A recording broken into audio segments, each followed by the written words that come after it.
बानी पीटीआई और गिरफ्तार कारकुनान की रिहाई के लिए भरपूर एहतजाज होगा। वज़ीर आला खैबर पख्तूनख्वा अली मीन गंडापुर ने खबरदार कर दिया, कहा हर शहर में भरपूर तरीके से निकलना है, मुल्क भर में पुरअमन एहतजाज करना है। बानी पीटीआई से मुलाकात नहीं कराई जा रही। जो इस वक्त फैसले कर रहे हैं उनको पैगाम देता हूं, ऐसे फैसले ना करें जो इस मुल्क और कौम के मफाद में नहीं। आप इन फैसलों के जवाबदा हैं, आपको जवाब देना पड़ेगा।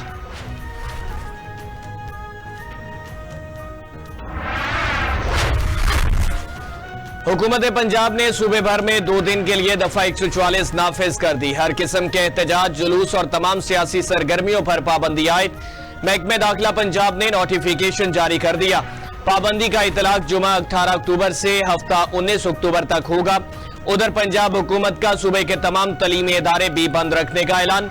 सूबे के तमाम तलीमी इदारे बंद रखने का ऐलान कर दिया गया।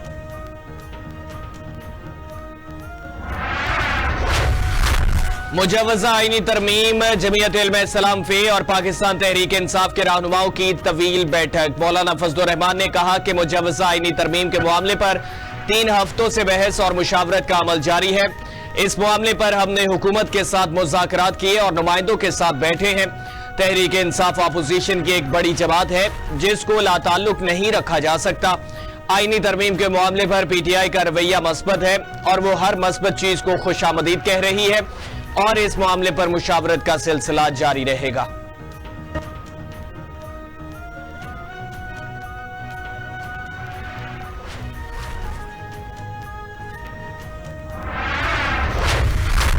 चेयरमैन पीटीआई बैरिस्टर गोहर ने कहा कि हम बड़े दिल के साथ मौलाना साहब के साथ गुफ्तगू में शरीक हुए और पहले ही दिन तय किया था कि आपके साथ मिलकर आगे बढ़ें। खुसूसी कमेटी में पहले दिन से हम नोटिस में लेकर आए कि हमारे अरकान असम्बली को अगवा और फैमिली को हिरासा किया जा रहा है। इसके बावजूद भी हमने हर इजलास में शिरकत की ताकि ड्राफ्ट हमारे सामने पेश किया जाए। हुकूमती रवैये पर हमें शदीद तहफ़्फ़ुज़ात हैं। हमारे और मौलाना के दरमियान कई चीजों पर इत्तफाक हो गया है। अगर हुकूमती रवैया यही रहा तो फिर हम आगे नहीं बढ़ सकेंगे।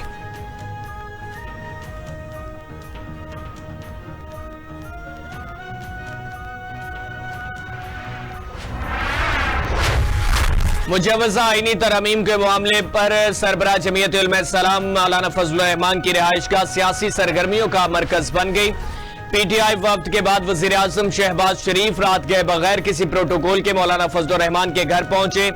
नायब वजीर आजम इसहाक डार, वजीर कानून आजम नजीर तारड़ भी उनके हमरा थे। मुलाकात में आईनी तरमीम पर तबादला ख्याल किया गया, लेकिन वजीर आजम और बिलावल भुट्टो मौलाना फजलुर रहमान को कायल ना कर सके। मुलाकात में आईनी तरमीम पर कोई पेशरफ ना हो सकी।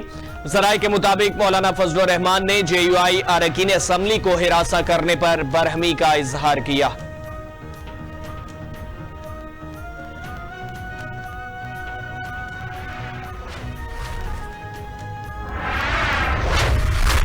आईनी तरमीम पर वजीर कानून का तैयार करदा ड्राफ्ट सामने आ गया। हुकूमत का आइन के आर्टिकल 48 के शेक 4 में तरमीम का फैसला सदर काबीना वजीर आजम का मंजूर करदा मशवरा किसी अदालत या ट्राइब्यूनल चैलेंज नहीं हो सकेगा।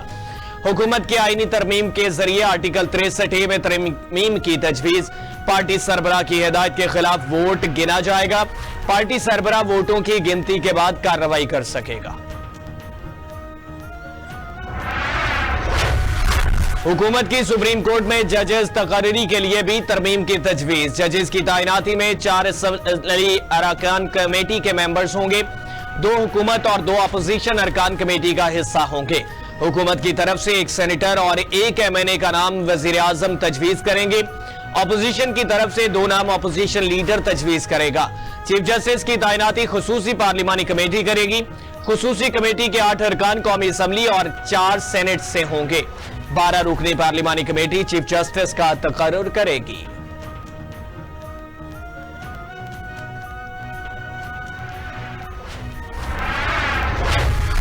अब मोस्ट सीनियर जज चीफ जस्टिस नहीं बनेगा। 3 मोस्ट सीनियर जजेस में किसी एक का इंतखाब होगा।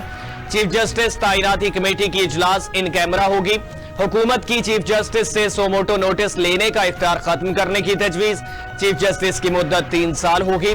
उम्र 65 साल होते ही चीफ जस्टिस रिटायर्ड हो जाएंगे। हुकूमत की आइन में नया आर्टिकल 191A शामिल करने की भी तजवीज।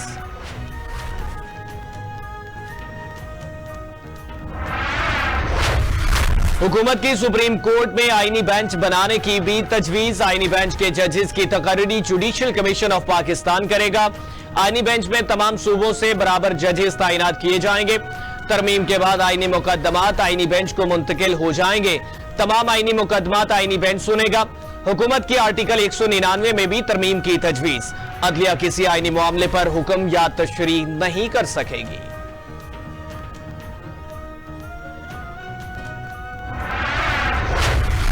पाकिस्तान की 3 साल बाद होम ग्राउंड पर पहली फतह। दूसरे टेस्ट में इंग्लैंड को शिकस्त। 3 मैचों की सीरीज 1-1 से बराबर कर दी।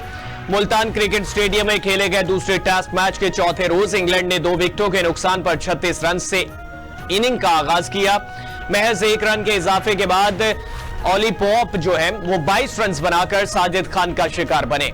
जय रूट 18 और हैरी ब्रोक 16, जेडमी स्मिथ इसमें 6 और ब्रेडन कार्स 27, जैक लीच 1 और शेब बशीर 0 बनाकर पवेलियन लौटे। दोनों इनिंग्स में इंग्लिश बैटर्स की तमाम विकेटें स्पिनर्स ने हासिल की। पाकिस्तान की जानिब से नुमान अली ने 8 और साजिद खान ने 2 विकेटें हासिल की।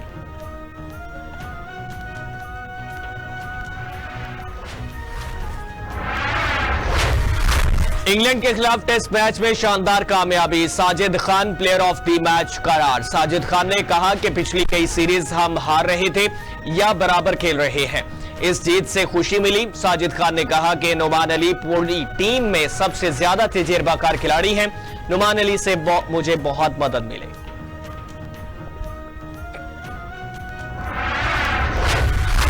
कौमी टीम के कप्तान शान मसूद ने कहा कि यह मैच तमाम खिलाड़ियों के लिए खास है। जीतने के लिए सबने अपना किरदार अदा किया है। हर खिलाड़ी ने हर शोबे में परफॉर्म किया। इंग्लैंड को शिकस्त देने के बाद गुफ्तगू करते हुए कहा कि पहली फतह हमेशा खास होती है, खास तौर पर मुश्किल वक्त के बाद। लड़कों ने मेहनत की। इस हफ्ते बहुत कुछ हुआ, लेकिन हमने 20 विकेटें लेने की हिकमत अमली बनाई और इसे अमली जामा पहनाया। 3 साल और 11 महीने का वक्फा इसमें तड़प पैदा करता है, मगर हम मेहनत और अज़्म पर शक नहीं कर सकते। इंग्लैंड के कप्तान बेन स्टोक्स ने कहा कि बेन डकर्ट की पहली इनिंग्स में सेंचुरी ने हमें रास्ता दिखाया। इन मुश्किल हालात में आपको स्पिन का मुकाबला करने का तरीका निकालना होता है। मैं माजी की बातों में नहीं जाता, कोई जानबूझकर कैच नहीं छोड़ता, लेकिन इन हालात में विकेट के पीछे अक्सर मौके नहीं मिलते। स्पिनर्स के बारे में बहुत बात की जाती है, लेकिन कार्स और पोर्टस ने स्पिनर्स को ब्रेक दिलाने के दौरान मैदान में जबरदस्त माहौल पैदा किया। इस मैच के लिए फिट होने के लिए सख्त मेहनत की, लेकिन इस गर्मी में फील्ड में खड़े होने के लिए कोई भी तैयारी काफी नहीं होती।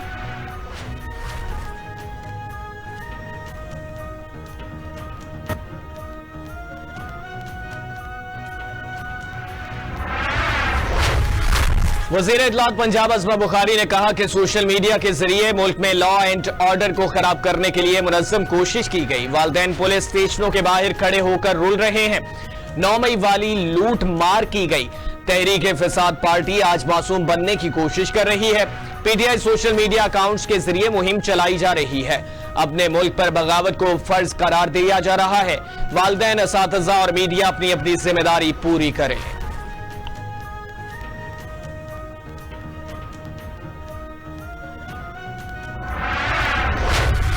और कौमी एयरलाइन पीआईए के 8 साबिक मुलाजिमीन ने लंदन की अदालत में गैर मुनसिफाना बरतरफी का केस जीत लिया।